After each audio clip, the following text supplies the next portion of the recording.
Ok, u suštini danas nastavljamo isto onu emisiju od juče, to jeste nadopunjujemo jednu temu, jer mislim da je to tema od nekog primarnog političkog značaja i da ću nekako u narednom periodu mnogo više o tome govoriti nego o nekim događajima. Jer šta sad da se komentariše, na primer, u ovom periodu realno dolazi leto, mislim, neki nacrt za politiku koja nas čeka do neke 2020. godine kad ćemo imati ove izbore i sve to je jasna. Mogu da se dese neki veći skandali, mogu da se dese neke stvari na koje ćemo svakako obratiti pažnju, ali komentarisanje dnevne politike svakog dana i jednostavno, ne znam, brzo mi je dosadilo. Nekako, šta sad tu može da se kaže nešto preterano, neverovatno, kao ej, ovo je ovom rekao ovo je ovom rekao ono, mislim, i vama i meni je apsolutno jasno da od ovih političara kakvi su nema ništa. I vi i ja to znamo, i vi i ja smo toga svesni. Sada, ne treba nama nekako da mi to sad utvrđujemo iz dana u dan, jer sam primetio nekako da se ponavljam u tim emisijama, jer ok, ajde, razumeli smo sve, jasno je i vama, jasno je i meni, svi vi to negde ja osjećamo, znamo o čemu se radi. Mislim da ovaj politički prostor treba iskoristiti za jednu drugu vrstu priče, u kojoj nećemo toliko ulaziti više u neke ne znam kakve dubioze i priče i razrešavati ne znam kakve misterije svemira i kosmosa i da li smo dobro razumeli politiku ili nismo, nego ćemo se prosto pobaviti nekim mnogo opipljivim stvarima koje i prosječan čovjek može da razume i osjeća i tako dalje. Ja se izvinjavam, ali preko puta prave neku zgradu i šta sada da radim? Ovo mi u suštini jedini period kad mogu kao da sedem da snimam i to, da imam malo više vremena, posle doručka i to, i onda tako je kako je. Izvinite na tome, ajmo dalje.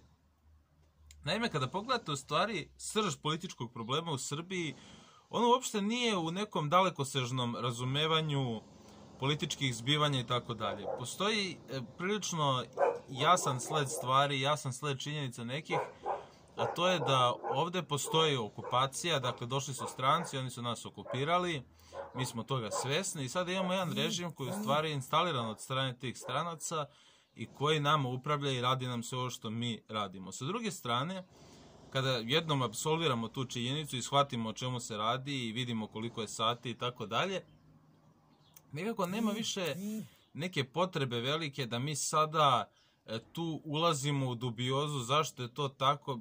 Jednostavno, Zapad tako funkcioniše. Zapadna civilizacija funkcioniše eksploatacijom drugih i ona je moćna na osnovu toga što krade od drugih, izvlači njihove resurse i ne da im da se razviju. Da li je to sada u skladu sa nekom ideologijom ili nije, ja ne znam, ali sa stanovišta vojne i državničke doktrine, to je način na koji se stvari rade hiljadama godina. Zapadnjaci sami po sebi ovo nisu izmislili, oni su samo to doveli do savršenstva. Mi se u istorijskom trenutku nalazimo u poziciji da gledamo početak novog ropstva Srba, u kome smo mi konkretno rođeni i mi smo nastali kao generacije 90-ih u njegovom samom začetku. Mi smo prva generacija koja je odrasla u tom procesu, koja živi taj proces i koja je jednostavno sastavni deo njega. U sklopu toga, političko pitanje se može podeliti na dva nivoa. Može da se pogleda u smislu toga šta raditi kada ste već u politici, pa sada mi možemo da komentarišemo određene poteze, mogućnosti, strategije i ideje koje čovjek može preduzeti i izvesti u odnosu na to gde se nalazi u političkoj sferi i koja je njegova početna pozicija. Naprimjer, nije ista politika za Vučića i za lupam Vuka Jeremića ili za nekog ko sutra ulazi u politiku, ali do toga ćemo doći vremenom. Druga strana priče koju su ljudi mnogo skloniji da se zainteresuju jeste šta treba uraditi da se stanje promeni. Jer osnovna spona koja ovde nedostaje jeste između naroda i opozicionih političara. Čitav problem opozicione politike danas jeste u tome što ona uopšte ne grabi narod, ona narod ne kači. Znači ona sa narodom nema nikakve veze. Kada Vuk Jeremić ili neko tako izađe i priča o korupciji i tako dalje, on ne vidi da je upravo i narod deo te korupcije. Ne može da postoji korupcija bez naroda. Jer kada Vučić deli 30 evra, kada deli sendviče, kada deli radna mesta, on ih daje ljudima koji su građani ove zemlje, koliko ste i vi i ja. To što vi i ja možda nismo uzeli to, ne umanjuje činjenicu da velika većina jeste. Oni su uzeli, oni su glasači SNS-a, oni pomažu SNS-u da ostane na vlasti. Tako stvari rade, tako funkcionišu. Vi u stvari treba da provalite način kako ćete vi sada da rešite ovaj problem tako što ćete napraviti ono što se zove samoorganizujući postupak ili samoorganizacija ili kako ćete da postignete samoorganizovanje. Jer ako vi razumete, a prilično to svako manje više sad razume, znači ovo nije više 2000-ta ili 2005-ta ili 2010-ta godina, svakom je manje više jasno da od tih svih stvari nema ništa. Znači da od toga da će neki sad Vuk Jeremić biti pošten ili ovaj biti pošten ili onaj biti pošten i da će on prkositi Amerikancima, od toga nema ništa. Znači naši političari su tu isključivo da održavaju ovaj režim ovde, da održavaju ovaj sistem ovde i pomognu strancima da urade sve što oni žele. To je bio neki uvod i to je srž same politike. Znači to je kako god vi da okrenete situaciju u Srbiji, s kojoj god pozicije da pristupate, ideologije, ne znam kakvog čuda, na to se priča svodi. Dakle, to je srž priče. Možda vi to definišete drugačijim pojmovima, možda ne vidite Ameriku kao nekog najvećeg aktera tu, našeg osvajača i tako dalje, ali to je poenta priče. Znači,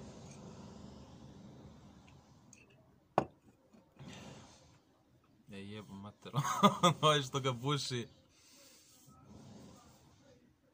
Mada mislim da to ili neki komšija, ili tu nekom, kako se zove, servisu automobila. Mada mi zvuči kao bušilica sad. Jebem li ga šta je. Elem, kada se tako pogleda i kada vi sada razumete da ne možete svoje poverenje da stavite u političare, u šta možete zapravo da stavite vaše poverenje? Jer kada pogledate različite pokrete, kao što je bio onaj Sarmu Probonisi, Beli, sve te stvari koje kao su bile zabavne, osnovni problem sa tim jeste što su ti ljudi prvi put kada su izgubili na izborima, izgubili sav kredibilitet. Jer su ljudi ovdje imaju potrebu da veruju da sve može da se reši iz udarca, da ćete vi samo doći, uraditi nešto i završiti ceo posao. Ali priča je malo drugačija, jer vi zapravo ne možete da računate na to. Ono što Srbima hronično fali jeste temelj.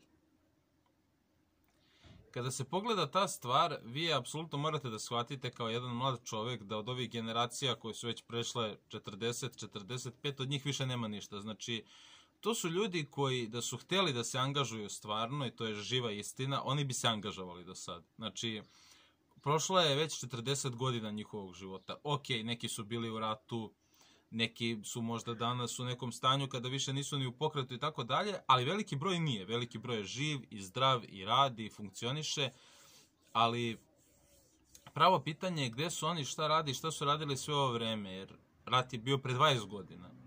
Ako su oni napunili 40 danas, oni su 20 godina živjeli u ovom sistemu. Gde su naši roditelji bili u cijeloj toj priči i šta su oni radili? Ovdje su nekako, oni se prosto nisu snašli. Da li je to dobro, da li je to loše, ja nemam pojma. Neću to ni da komentarišem jer je to jedna mnogo mračna i turovna priča. Ali sa druge strane, mi koji danas punimo 30, mi moramo da razumemo da jednostavno bolje sutra ne može da dođe. Znači, da bi čovek se suočio s onim što se dešava u Srbiji, on mora da proguta jednu gorku crnu pilulu, da dođe sebi i da prosto shvati o čemu se radi. Jer vi, oslobođenje, ne od Vučića, Vučić je figura koja će vremenom proći. Znači, koliko god on danas izgledao jak i sve, jednostavno svaki političar može da odigra toliki broj poteza pre nego što sebe matira i mora da ode sa vlasti. Tako je u prirodi stvari. Ali to ne smanjuje činjenicu da će sutra doći neki drugi Vučić. Pitanje je šta ćemo mi raditi u raskoraku dok se to dešava. Jer vi kada pogledate, ok, ja sam svestan svega ovoga, ja sam svestan šta se dešava, ja sam svestan ovoga, ja sam svestan onoga, ali ja pre svega nemam nikakvu moć i drugo, ja oko sebe nemam ljude. Ali ne političke podanike koji glasaju za 30 evra, nego ljude. Znači ja nemam nikoga sa kim ja mogu da planiram bilo šta u ovom životu. Jer imati drugove, imati sve to lepo, ali ako vas 10 ili vas 5 ne može ništa zajednički da postigne, ne može da pogura onog drugog, ne može da uradi ništa za onog drugog, u čemu je težina tog prijateljstva? U tome što ćete da duvate travu sa nekim i pijete pivo sa njim i izlazite i kuvate kotliće. Mislim, sve to lepo i sve to zabavno i sve, ali za političku priču to je nebitno. U političkom smislu i kada pogledate bilo koji uspešan narod, on upravo ima to. U tim narodima zajednice su umrežene. Ideja zajednice nije u tome koja će zastava da stoji na njoj ili da li ćemo svi biti pravoslavci i vikati Tito je bio peder i tako dalje. To je estetika. Smisao zajednice je da kada vi, na primjer, dođete lupam u Beograd ili odete u Kragujevac ili u Kraljevo ili u Niš gde god, tamo vas čeka 3 ljudi koji će odmah da vam pomogne. Kada oni dođu kod vas, vi njima pomažete. Vi se zapravo držite zajedno. Pomoć može biti u finansijskom, u edukacijskom, u nekom smislu umrežavanja. Vi možete da pomognete nekome da dobije posao. Pod geslom da će on sutra nekom vašem da pomogne da uradi istu stvar. Vi možete sutra da uzmete da zaposlite člana porodice gde se jako teško živi i da vi njima isplaćujete platu do koje ne stoje na noge, da će oni sutra nekom vašem sinu ili unuku isto tako pomoći. To je zajednica. Znači, kada se nešto dešava, da svi dolazimo da pomognemo i kada se nešto dešava, da prosto gledamo svi da se angažujemo kod toga. Biti zajednica je mnogo više, ne toliko u tim modernim pojmovima, pa smo mi stranka, pa nešto debatujemo, pa pričamo, pa ne znam, mi se sad tu nešto dogovaramo, pa smo mnogo pametni, nego to plemenska stvar. To je kao da imate klan. Najprostije rečeno, znači mi smo prosto kao jedno pleme i sada mi se svi angažujemo oko dobrobiti svakog pojedinca, da bi svaki pojedinac napredovao i bio bolji, da bi samo pleme bilo jače. Mi danas kao mladi ljudi koji ulazimo prosto na puteve biznisa, koji se angažujemo, koji se zapošljavamo, koji sve ovo vidimo, mi zapravo treba da pređemo taj inicijalni korak koji je iskonska politika, jer vi kada imate neko čuvenje, kada ste jaki, kada vas mogu da pokriju ljudi, kada oko vas ima 5-10 ozbiljnih advokata, kada vi imate neke ljude koji su neki razbijači, koji su bukvalno neki kickbokseri, kada ovde imate neke ljude koji su preduzetnici, vi polako kada skupite 30-40 takvih ljudi, vi imate ozbiljnu silu zato što on je na vlasti, on može da računa ili na propagandu, ili na policiju, ili na svoje razbijače. Ali jednog momenta kada vi njemu možete da parirate, to što on vama može da uradi se značajno smanjuje, a to što vi njemu možete da vratite se znatno povećava. Jer ne može jedan političar sam, kome dolazi UDBA, da razbije stranku koji prosto su mu doveli neke ljude tu koje ni ne zna ni šta je, nije ih verifikovao, nije im dao, nisu prošli nikakav proces validacije. I onda kad dođu i zajebu ga i odvedu mu sve te ljude i razbiju mu stranku, on ostane i kao svi su ga prevarili. Pa nisu ga svi prevarili, on sebe prevario. Kako ja mogu da verujem ljudima koji su se juče pojavili oko mene? Kroz koji su oni proces bilo kakve verifikacije prošli? Ko su oni meni u životu? Oni žele istu stvar koji ja. Pa dobro i? Ali onog momenta kada to uključuje da oni mogu da isto to dobiju negde drugde, šta ih sprečava da odu? Čime su oni vezani za mene i ja za njih? U tome je stvar. Naprimjer, to možete da vidite jako dobro kod studenta koji upisaju društvene i humanističke smerove. Recimo, oni kada dođu sa 19-20 godina neku politikologiju, filozofiju, sociologiju,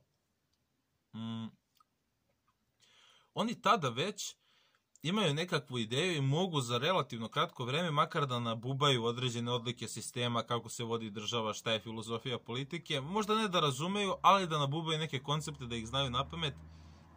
Ali sam materijal ljudi koji dolazi tamo, to su uglavnom neki štreberi, neka deca koja se nisu snašla, koja su socijalno, kako bih rekao, nepotkovana, socijalno autistična pomalo, koja veruje da su nekakvi umetnici, nekakvi mnogo nadareni ljudi. I vi sa tom decom ne možete puno toga da uradite zato što ona osnovna sklopka koja fali, a to je upravo preduzimljivost, ne postoji u njima. Oni nisu tu da bi nešto naučili i angažovali se u svom društvu, oni su tu da bi pobegli od njega. Sa druge strane, neko ko studira prava je mnogo brži, mnogo lakši na nogama, mnogo kretniji, mnogo sposobniji, jer priroda posla koji će sutra raditi i okruženje u kome se nalazi je mnogo drugačije i sklono je tome.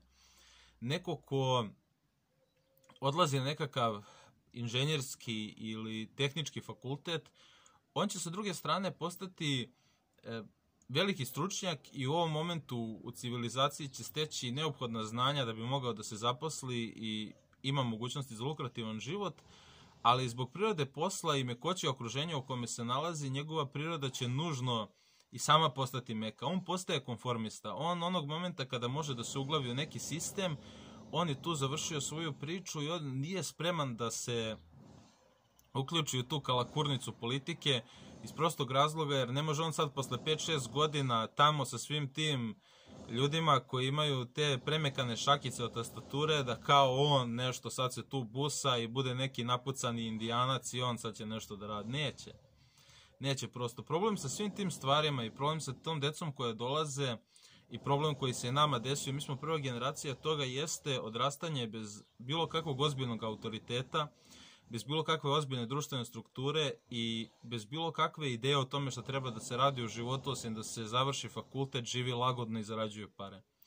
Ništa od toga nije preduslov za jedan narod koji treba politički da se angažuje, nego je upravo preduslov za život u socijalističkoj državi blagostanja koju naši roditelji nisu očekivali da će se raspasti 1991. godine prošloga veka. Mi kao generacija imamo unikatnu dužnost u tome da treba da razumemo ovaj proces, da treba da se uključimo u njega ne za 50 godina nego sad i da danas počnemo to da razvijamo. Svako od nas to može da radi u svojoj zajednici. Ništa u Srbiji ne mora da bude deo nekakvog ogromnog megalomanskog projekta u kome ćemo svi da ustanemo i stavimo šajkače na glave i da krenemo na Kosovo, nego prosto stavite to u sledeću ravan.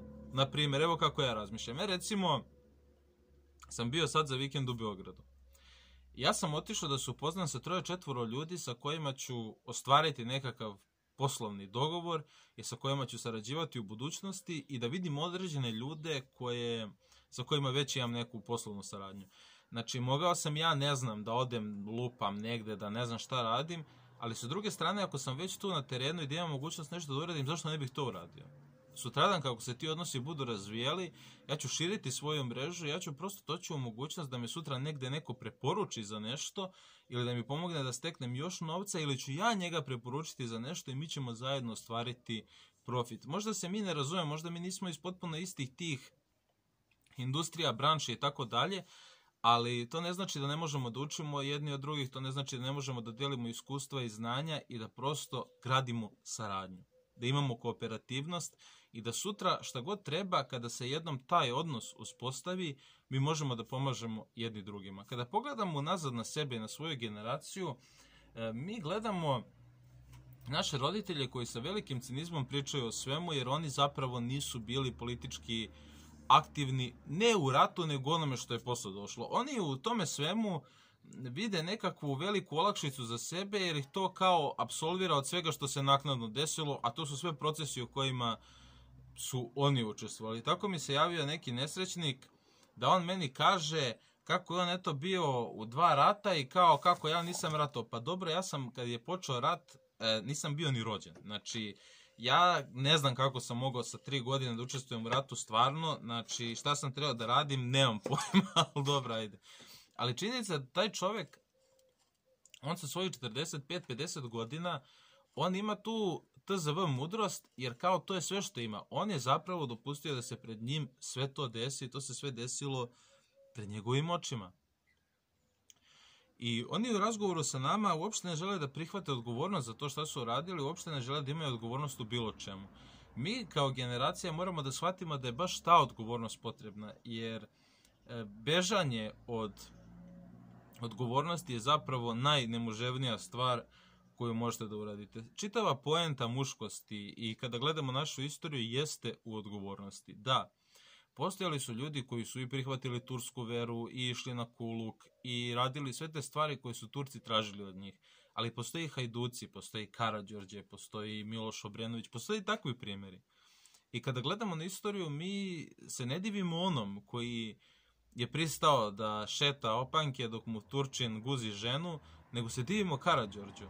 Ali ono što je strašno jeste da smo mi mnogo bliže ovom što šeta opanke nego Karađorđu. Iz prostog razloga što možda ne može da se rodi u ovoj generaciji nekakav harizmatični vođa koji će ne znam kakve stvari promeniti, učiniti i povesti Srbiju u svetlu budućnosti i tako dalje, ali može da se stvori preduslov da nastane on ili tako nešto. To je dužnost. To nema veze ni sa Vučićem, to nema veze ni sa čim od toga, to ima veze prosto sa vašim angažovanjem i shvatanjem života i politike. To je cijela priča. I sada tu dolazimo i do ovog, kako se zove, vraćamo se do ovog Žabla, do ovog Italijana. Cijela fama je nastala oko njega. I sad tu kreće, čitam neki tekst jutros i kao, da li su eto Balkanci dovoljno veliki muškarci da prihvate to ili nisu, ili šta su i zašto to toliko udara na muškost i ne znam šta, nemam pojma iskreno. Ja jednostavno mislim da je ovo moment kada masovni mediji da žele da nam proguraju ideju da svako od nas treba da počne da jede govna, za godinu dana bi bili ljudi koji bi bukvalno eto jeli govna. Mislim da je to, banalno zvuči, ali tako je. Sa druge strane, ne znam šta me se to tiče, jer nemam pojma. Ja nekako sam potpuno realan i mislim da nekoj ženi koji se sviđa takav lik, koji je on lep, ja ju sigurno neću biti lep. Mislim, to nije nikako sad, ne znam kakvo omalovažavanje sebe, ali brate, ja ne znam koliko ste mladi, napucani italijanski modeli, kao što možete da vidite, ja nisam. I to je to. Ja bih da se ženi svidim zbog nekih drugih svojih, hajde da kažemo, karakteristika, da ne budem baš previše samopouzdan, kažem kvaliteta, ali to je neka druga priča. Ali sa druge strane, ja vidim da je ovo unikatan moment u istoriji u kome se ja nalazim za svoj narod i sada, šta mene briga šta radi jedan Žabar? Šta mene briga za neku tamo Euroviziju, za neke feministkinje, za neke, ne znam, usahle žene i klinke koje se pale na tog Žabla, koji im jebe mater svima na gomilu, realno. Mi treba da vidimo kao muškarci da je izvorna muškost ne u tome, u nekim, da li sad možete dignete 100 kila na benču ili možete se potučete ili kao imate muda da prodate paket neki travi, ali to su sve gluposti iskreno. Prava priča je u tome da li mi kao muškarci smo sposobni zapravo da dođemo na taj nivo zrelosti, kooperacije i međusobne saradnje, da zapravo radimo neke stvari koje imaju smisla za našu zajednicu. Nažalost, o svim drugim stvarima toliko puno slušamo, ali o tako elementarnim koje su najvažnije za život nikada i ne. Ja bih tu diskusiju da pokrenem u mom društvu. Ja bih za to da iskoristim svoju platformu. Ja vidim da u tom smeru treba da se ide i to je prosto nešto što ja želim da postignem. A vi, kakvi god bili, ja znam da niko od nas nije savršen, niko od nas nije imao neke, ne znam sad kakve živote i tako dalje, ali prosto te karte su nam dodeljene, to je ruka koju imamo, prosto to držimo u ruci i šta sad? Jebi ga tako, idemo Miki, radimo koki, cepamo i ajde, živi bili.